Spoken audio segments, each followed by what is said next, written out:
लव जिहादचा मुद्दा या ठिकाणी मांडलेला आहे। एवढं सांगू इच्छितो की लव जिहाद किंवा मुलींना फसवून त्यांच्याशी लग्न करणे, खोट्या आयडेंटिटीने करणे, या संदर्भात वेगवेगळ्या राज्यांनी जे कायदे केलेले आहेत त्या कायद्यांचा अभ्यास आम्ही करतो आणि त्यानंतर त्याच्यापैकी जे उपयुक्त आपल्या राज्याकरता असेल त्यानुसार आपल्या राज्याच्या कायद्यात त्या प्रकारचे बदल हे येत्या काळामध्ये आपण निश्चितपणे करू। मराठीत लव जिहाद असं आहे की लव जिहाद याची वास्तविकता सर्वोच्च न्यायालयाच्या निर्णयातही आलेली आहे, केरळ हायकोर्टच्या निर्णयात देखील ती आलेली आहे।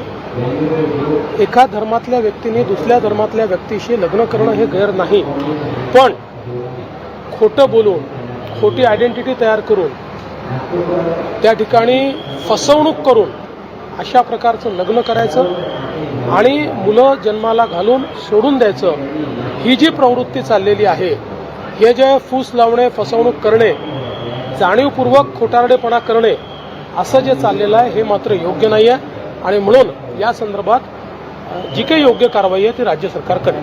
लव जिहाद कायद्यासाठी सरकारनं समिती स्थापन केली आहे। समितीमध्ये 7 जणांचा समावेश आहे।